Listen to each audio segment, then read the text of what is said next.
सुहृदगणे, LDF और UDF इन दोनों के झंडे अलग है, सिंबल अलग है, लेकिन इनकी पॉलिटिक्स, इनका एजेंडा एक ही है। झंडा अलग है, एजेंडा एक है। Full corruption, zero accountability, full communalism, zero responsibility.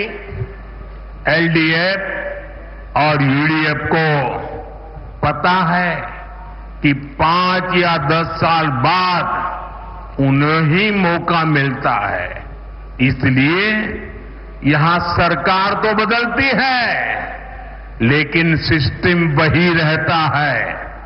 अब आपको सही मायने में नई सरकार बनानी है। केरला के लिए प्रो पीपल, प्रो डेवलपमेंट सरकार बनानी है और ये काम बीजेपी, एनडीए यही कर सकती है। പ്രിയപ്പെട്ടവരെ, സിപിഎമ്മിന്റെയും കോൺഗ്രസിന്റെയും ഇടതുപക്ഷത്തിന്റെയും വലതുപക്ഷത്തിന്റെയും പതാകകൾ ഒരുപക്ഷെ വ്യത്യസ്തമാകാം, ചിഹ്നം രണ്ടായിരിക്കാം, എന്നാൽ ഇവരുടെ രാഷ്ട്രീയം, ഇവരുടെ അജണ്ട ഒന്നു തന്നെയാണ്. ഒരു വശത്ത് ആരോടും കടപ്പാടില്ലാത്ത സമ്പൂർണ്ണ അഴിമതി, ആരോടും ഉത്തരവാദിത്തമില്ലാത്ത സമ്പൂർണ്ണ വർഗീയത. ഇവരെ രണ്ടുപേരും സാധാരണ ധരിക്കുന്നത് 5-10 വർഷം കാത്തിരുന്നാലും വീണ്ടും ഭരിക്കാൻ അവസരം കിട്ടുമെന്നാണ് രണ്ട് മുന്നണികളുടെയും പ്രതീക്ഷ. അതുകൊണ്ടാണ് നാളിതുവരെ നമ്മുടെ സംസ്ഥാനത്ത് ഭരണം മാറിയെങ്കിലും സംവിധാനം ഒന്നു തന്നെയായി ഇവിടെ നിലനിൽക്കുന്നത്. ഇനിയാണ് യഥാർത്ഥ അർത്ഥത്തിൽ ഒരു പുതിയ സർക്കാർ ഇവിടെ ഉണ്ടാകേണ്ടിയിരിക്കുന്നു. ജനങ്ങൾക്കായുള്ള ഒരു സർക്കാർ, വികസനത്തിന് വേണ്ടി നിലകൊള്ളുന്ന ഒരു സർക്കാർ ഇനി ഉണ്ടാകേണ്ടിയിരിക്കുന്നു. ആ ദൗത്യം ഭാരതീയ ജനതാ പാർട്ടി, ജനങ്ങൾക്ക് വേണ്ടിയുള്ള സർക്കാർ എന്ന ദൗത്യം ഭാരതീയ ജനതാ പാർട്ടി നിറവേറ്റുക തന്നെ ചെയ്യും. एलडीएफ और यूडीएफ, उनके जो यहां इकोसिस्टम है, जिन्होंने आंखों पे पटरी बांध करके बैठे हुए हैं, मेरी बात सुन लीजिए और थोड़ा दिमाग खोल करके सोचिए। आप देखते हैं केरला में ज्यादातर 5 साल एलडीएफ, फिर 5 साल यूडीएफ, 5 साल यानी वही आते जाते रहते हैं। आप मुझे बताइए, ऐसा क्या हुआ कि त्रिपुरा में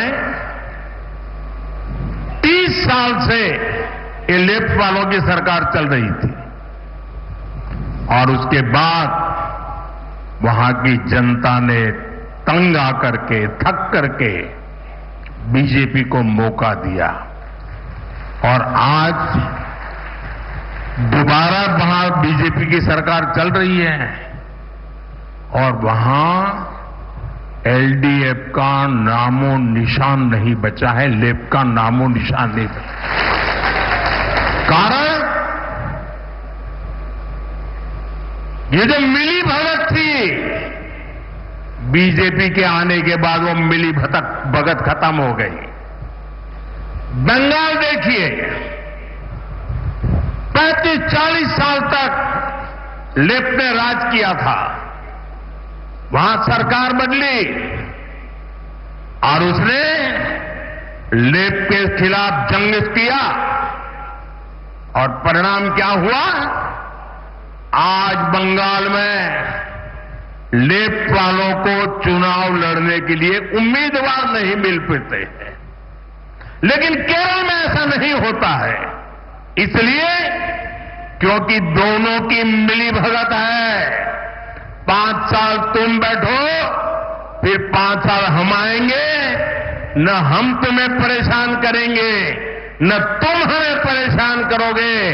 अगर केरला को बचाना है, अगर केरला को आगे बढ़ाना है, तो एलडीएफ यूडीएफ की इस जोड़ी को तोड़ना ही होगा और परिवर्तन लाना ही होगा। നമ്മുടെ സംസ്ഥാനത്ത് ഞാൻ പറഞ്ഞു ഭരണം മാറുന്നുണ്ടെങ്കിലും എക്കോസിസ്റ്റം ഇടതുപക്ഷത്തിന്റെയും വലതുപക്ഷത്തിന്റെയും ഇവിടെ നിലനിൽക്കുകയാണ്. കേരളത്തിലെ ജനങ്ങളോട് എനിക്ക് അഭ്യർത്ഥിക്കാനുള്ളത് ബുദ്ധി ഉപയോഗിച്ച് അല്പം കൂടി ചിന്തിക്കണമെന്നാണ് എനിക്ക് അഭ്യർത്ഥിക്കാനുള്ളത്. കേരളത്തിൽ 5 വർഷം ഇടതുപക്ഷം 5 വർഷം വലതുപക്ഷം എന്ന രീതിയിലാണ് ഭരണം നടക്കുന്നത്. നിങ്ങൾ എന്നോട് പറയൂ, എന്തുകൊണ്ടാണ് ഇങ്ങനെ സംഭവിക്കുന്നത്? നമുക്ക് ത്രിപുരയിലെ ഉദാഹരണം എടുക്കാം. ത്രിപുരയിൽ 30 വർഷമാണ് ഇടതുപക്ഷ സർക്കാർ ഭരിച്ചത്. അതിനുശേഷം അവിടെ ജനങ്ങൾ മാറി ചിന്തിച്ചു. ഭാരതീയ ജനതാ പാർട്ടിക്ക് ഒരു അവസരം നൽകി. ഇന്ന് തുടർച്ചയായി 2ാം തവണയും ഭാരതീയ ജനതാ പാർട്ടി ത്രിപുര ഭരിക്കുകയാണ്. ഇന്നവിടെ LDF-നെ പേരിന് പോലും കാണാൻ കിട്ടുന്നില്ല. കാരണം ഭാരതീയ ജനതാ പാർട്ടി വന്നാൽ ഇവരുടെ അഴിമതിയും ഐക്യവും നടക്കില്ല എന്ന് അവർക്ക് മനസ്സിലായിട്ടുണ്ട്. ബംഗാളിന്റെ ഉദാഹരണം എടുത്താൽ 35-40 വർഷക്കാലം ബംഗാൾ ഇടതുമുന്നണിയാണ് ഭരിച്ചുകൊണ്ടിരുന്നത്. ഇന്ന് സർക്കാർ മാറി ഇടതുപക്ഷത്തിനെതിരെ സമരം ചെയ്ത് ഇന്ന് അവിടെ പുതിയൊരു സർക്കാർ ഉണ്ടായിരിക്കുന്നു. പക്ഷേ അവിടുത്തെ ഇടതുപക്ഷത്തിന്റെ അവസ്ഥ എന്താണ്? ഇന്ന് ഇടതുപക്ഷത്തിന്റെ ടിക്കറ്റിൽ മത്സരിക്കാൻ ഒരു സ്ഥാനാർത്ഥിയെ പോലും കിട്ടുന്നില്ല എന്നതാണ് ഇടതുപക്ഷത്തിന്റെ അവസ്ഥ. ഇതെന്തുകൊണ്ടാണ് കേരളത്തിൽ സംഭവിക്കാത്തത് എന്ന് നിങ്ങൾ ചിന്തിക്കണം. കാരണം ഇവർ രണ്ടുപേരും തമ്മിലുള്ള അഡ്ജസ്റ്റ്മെന്റ് രാഷ്ട്രീയമാണ്, വിട്ടുവീഴ്ച രാഷ്ട്രീയമാണ്, ഐക്യമാണ് ഇതിന് കാരണം.